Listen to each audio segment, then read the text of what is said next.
O ano era 1989, e no extremo norte do Japão, equipes de resgate vasculhavam o Monte Asahi-dake atrás de 2 montanhistas desaparecidos, até que eles encontram um enorme sinal de SOS feito com troncos de árvores. E quando a equipe de resgate finalmente encontra os montanhistas, os socorristas os tranquilizam dizendo que agora tudo ficará bem, e elogiam a atitude que pode ter salvado suas vidas. A gente não teria os encontrado sem a ajuda de vocês. Fizeram um ótimo trabalho construindo aquele sinal.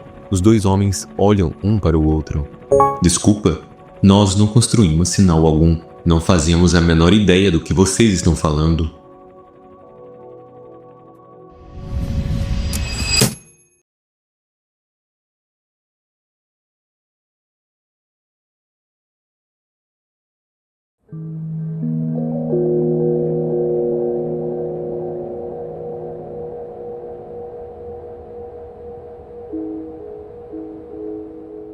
A ilha de Hokkaido é deslumbrante. Uma paisagem marcada por picos vulcânicos, trilhas com vistas serenas e inúmeras saídas de vapor que dão à região um aspecto quase surreal. Não é surpresa que seja um dos destinos de trilha mais populares do Japão, independentemente da época do ano. Quem se aventura por ali quase sempre vive uma experiência inesquecível.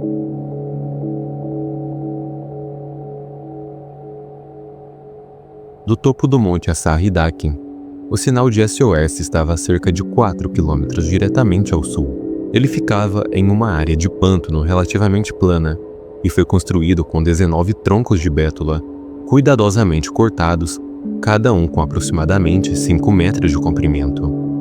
O que chama a atenção é que o desvio até esse ponto é consideravelmente mais longo do que a própria trilha principal da montanha, o que torna a existência desse sinal ainda mais intrigante.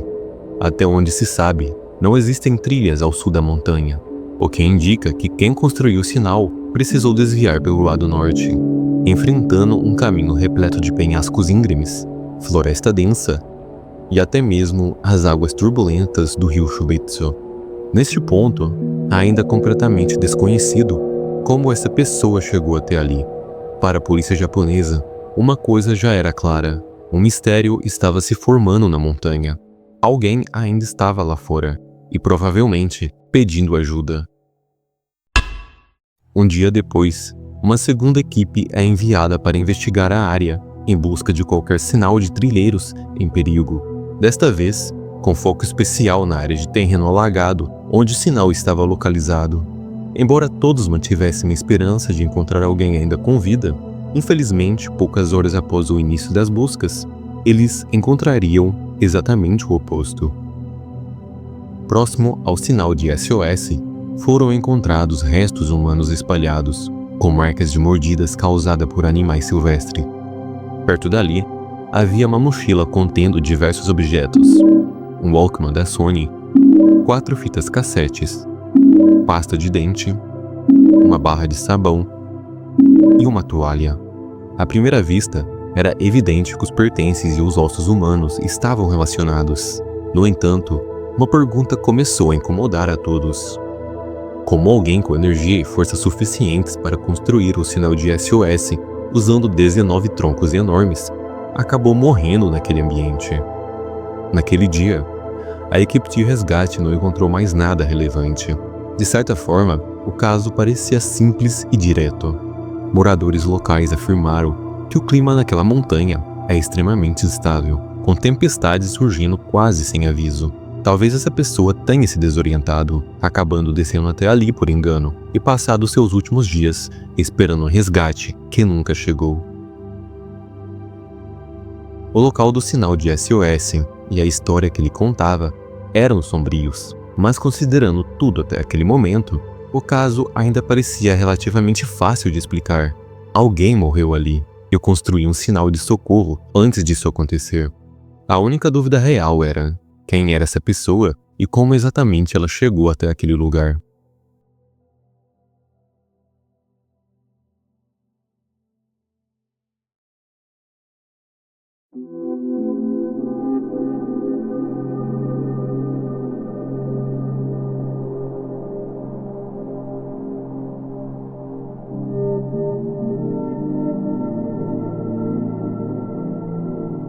2 dias depois, peritos da Universidade Médica de Asahikawa informaram à polícia de Hokkaido que os ossos pertenciam a uma mulher.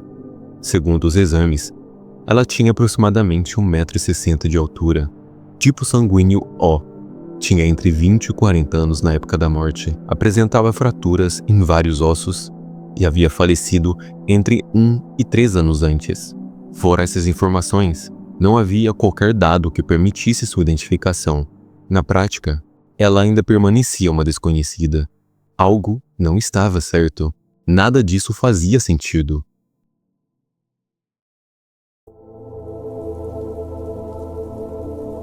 Ao calcular o peso dos troncos usados no sinal de SOS, utilizando tabelas de densidade da madeira, foi possível estimar que troncos de bétula com cerca de 5 metros de comprimento podem pesar entre 70 e 180 quilos cada, dependendo do diâmetro.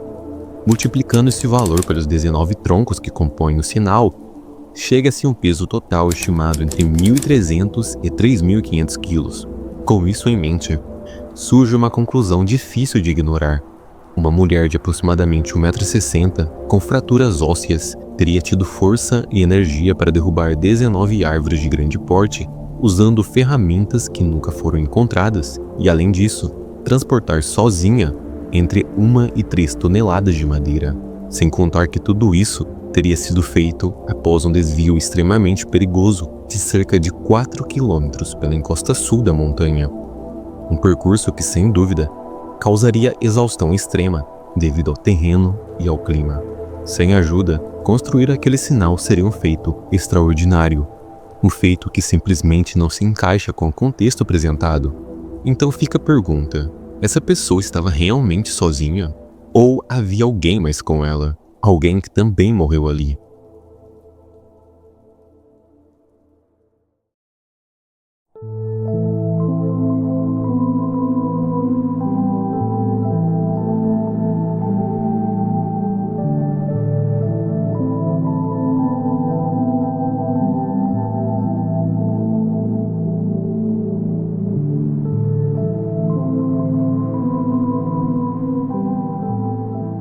Já é tarde na sede da investigação e os investigadores analisam cada pista disponível. De tudo que foi encontrado, as fitas cassete parecem ser a evidência mais promissora para descobrir a identidade dessa mulher. Então eles colocam as fitas em um aparelho e começam a ouvir.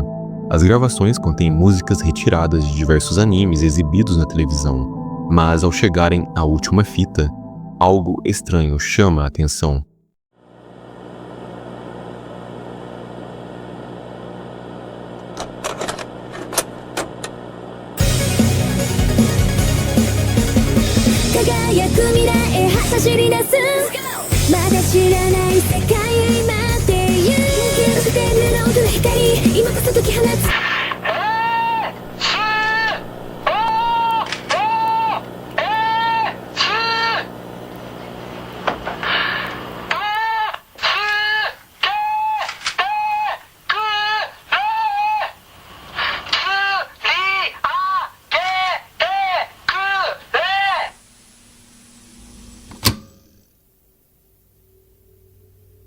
Apesar dos ossos pertencerem a uma mulher, a voz registrada naquela gravação é claramente de um homem.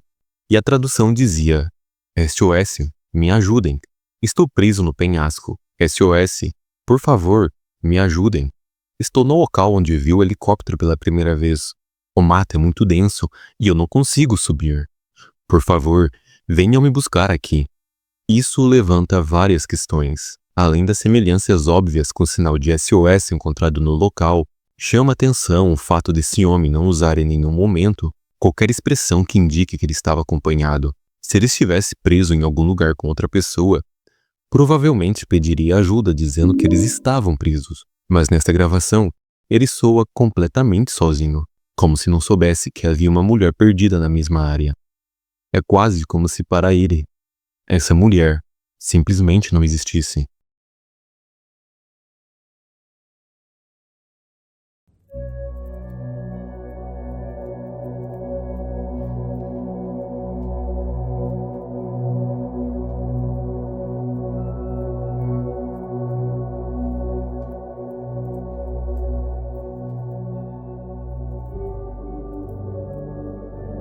fascinado por esse caso, um repórter japonês chamado Koyo Aburatani decide ir até o local de sinal de SOS, em busca de pistas que a polícia pudesse ter deixado passar. Encontrar algo novo era extremamente improvável, mas, surpreendentemente, após cavarem entre raízes de árvores, eles acabaram descobrindo algo. A cerca de 50 metros ao norte do sinal de SOS, escondido sob a vegetação, havia um grande buraco contendo vários objetos. 2 câmeras, um caderno e, principalmente, uma carteira de identidade. O documento pertencia a um homem chamado Kenji Iwamura, natural da cidade de Kunan, no sul do Japão, a mais de 1.300 quilômetros dali. Essa descoberta foi enorme, porque para todos os envolvidos, aquele finalmente parecia ser a solução do caso. Afinal, tudo indicava que aquela deveria ser a voz registrada na gravação, e que esse homem estaria de alguma forma ligado aos ossos encontrados no mesmo local, mesmo que até então a identidade da mulher ainda fosse desconhecida. Pela primeira vez, os investigadores tinham um nome: Kenji Iwamura.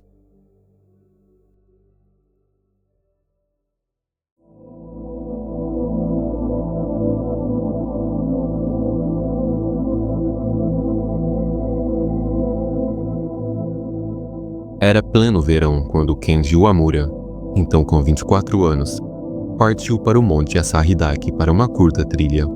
Ele se hospedou em uma pequena pousada na base da montanha e pretendia ficar ali apenas por algumas noites. Mais tarde, avisou ao dono do local que sairia para caminhar, ignorando os alertas sobre uma tempestade que atingiria a região naquela noite.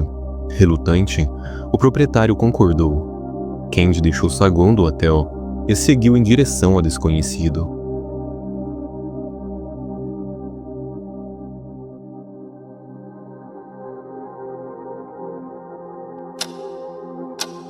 O tempo passou. O céu escureceu. O dono da pousada ficou cada vez mais apreensivo, sem qualquer meio de contato para saber como ele estava em meio àquele clima instável. Horas se passaram sem notícias. A tempestade veio e foi embora.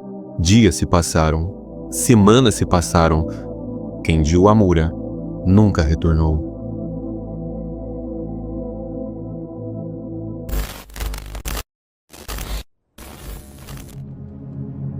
Com a descoberta da identidade de Kenji, a polícia tinha certeza de que havia resolvido o caso. Segundo relatos, a determinação de gênero a partir de fragmentos ósseos nem sempre é precisa, e para eles, os restos mortais poderiam muito bem ser dele. A partir daí, a família de Kenji foi localizada e contatada, acreditando que essa seria a confirmação final necessária para encerrar oficialmente o caso. A confiança aumentou ainda mais quando os pais afirmaram que Kenji era um grande fã de anime e que a mochila encontrada realmente pertencia a ele. Por fim, a polícia reproduziu a fita cassete para a família, certa de que reconheceriam a voz do filho, mas contra todas as expectativas. Eles não reconheceram aquela voz. Eles não faziam ideia de quem era aquela pessoa. Mesmo sem qualquer evidência de crime, a polícia de Hokkaido, de forma curiosa, continuou sustentando a teoria de que o sinal de SOS havia sido construído por Kenji Iwamura. Eles ignoraram as conclusões iniciais sobre os ossos, a falta de correspondência com a voz gravada, e simplesmente encerraram o caso. Foram necessários apenas 11 dias para que o caso fosse oficialmente dado como resolvido. E até hoje, o mistério em torno do sinal de SOS permanece arquivado na história, resolvido para as autoridades, mas completamente incompreensível para o resto do mundo. Em 1990, os ossos foram reexaminados e o consenso mudou de forma surpreendente. Segundo os novos exames, eles não pertenciam a mulher com sangue tipo O, mas sim a um homem com sangue tipo A.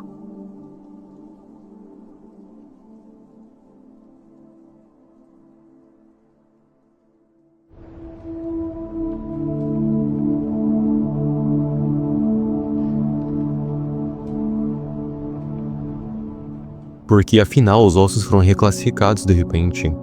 Quem era o homem gravado nas fitas encontradas Como árvores tão grandes foram transportadas e posicionadas por apenas uma pessoa?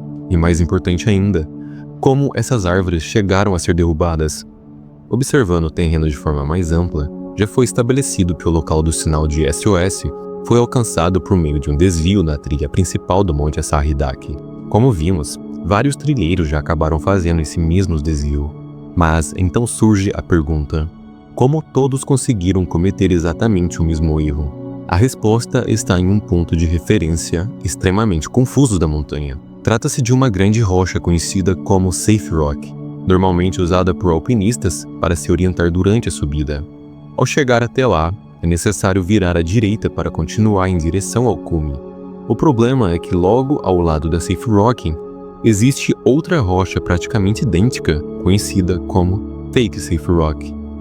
Diferente da original, seguir essa rocha como referência leva os montanhistas para o lado sul da montanha, uma área muito mais perigosa, repleta de penhascos íngremes, declives acentuados e uma vegetação densa de um tipo específico de bambu, conhecido localmente como sassa. Nos últimos anos, a Fake Safe Rock passou a ser sinalizada com uma corda, indicando que não deve ser seguida. Mesmo assim, até hoje muitos montanhistas a confundem com a Safe Rock verdadeira, o que só aumenta a confusão em um ambiente já desorientador. Tenho certeza de que isso soa confuso até agora, mesmo sendo explicado com calma. Agora, imagine enfrentar essa situação cansado, em meio à natureza e completamente sozinho. Até hoje, acredita-se que tanto os trilheiros de Tóquio quanto Kenji Uemura tenham cometido esse erro, acabando preso em um local do qual não conseguiam sair. Dito isso, vamos considerar por um momento a hipótese de que Kenji Uemura foi a única pessoa envolvida em tudo isso. Vamos supor que tudo que foi encontrado pertencia a ele, e que tudo o que aconteceu ali foi feito apenas por ele. Tudo teria acontecido mais ou menos assim.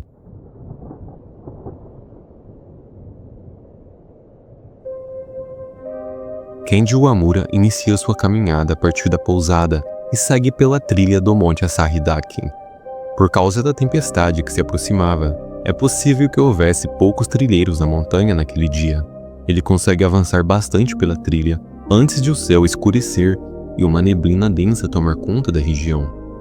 Em determinado momento, Kenji se depara com a Fake Safe Rock, confundindo-a com a rocha verdadeira, e vira à direita, seguindo para o lado sul da montanha.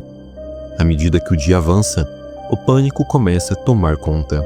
O céu escurece cada vez mais, e sua mente acompanha essa mudança, ficando cada vez mais ansiosa. Ele não reconhece absolutamente nada do caminho à sua frente, e logo percebe que não está seguindo em direção ao cume.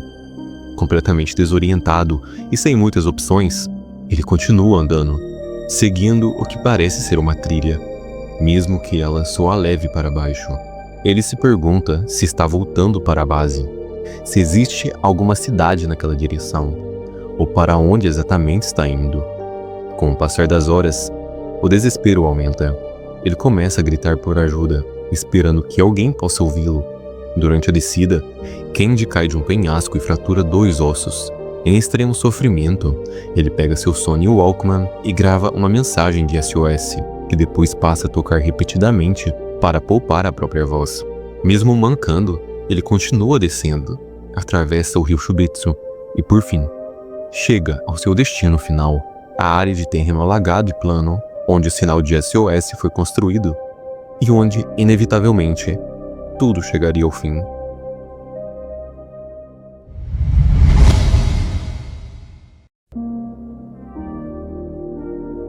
À primeira vista, essa teoria até parece fazer sentido, mas quando começamos a analisar os detalhes mais de perto, essa história rapidamente começa a desmoronar.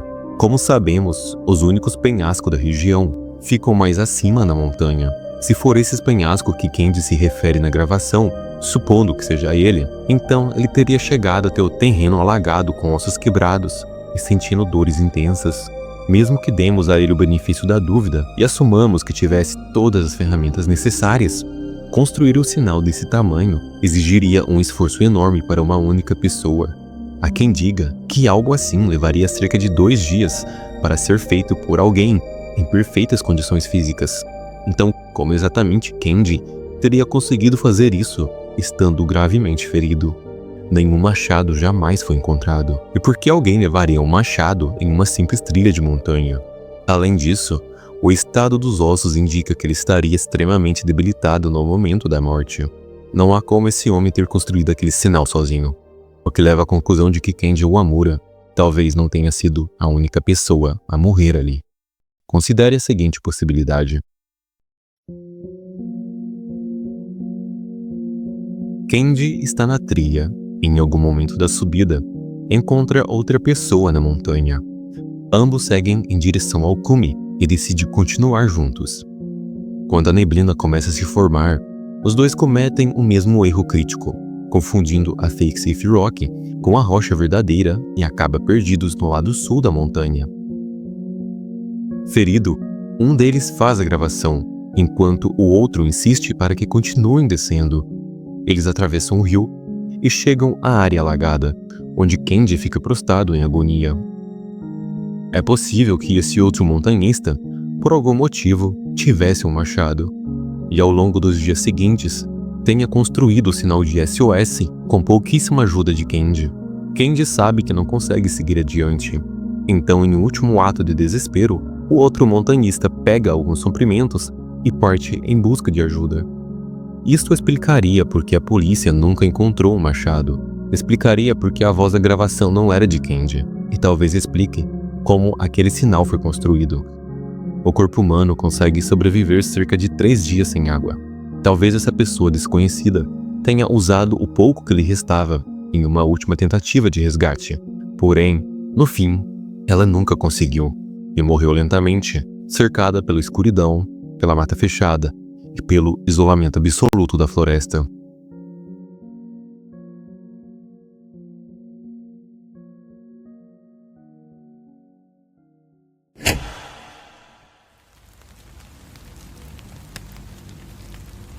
Talvez o corpo dessa pessoa ainda esteja lá fora, em algum ponto da montanha, simplesmente esperando para ser encontrado. É um fim trágico para alguém que talvez nem sequer chegou a existir. Mas sinceramente, é a única forma dessa história fazer algum sentido. Kenji Uemura precisou da ajuda de outra pessoa naquela noite. Não há outra explicação plausível.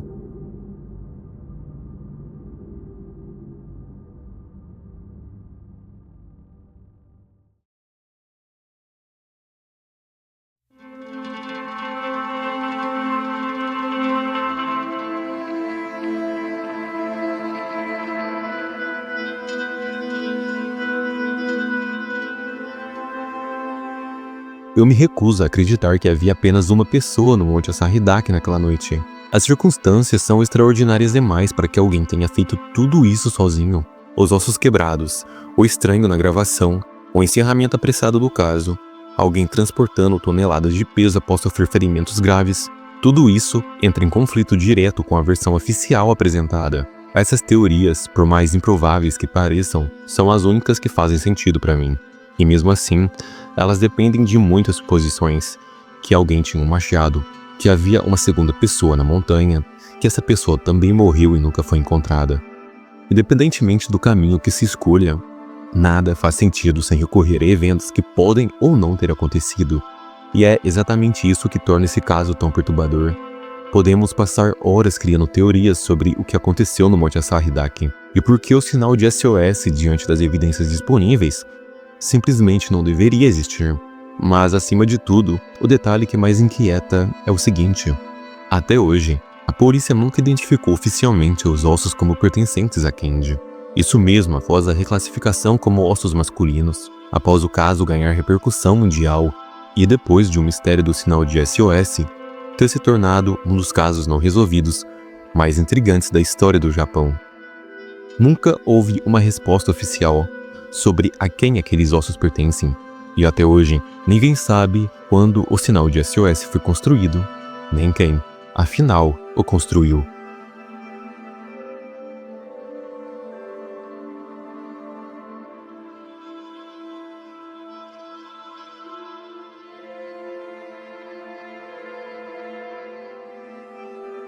E bom, essa é só minha leitura de tudo isso.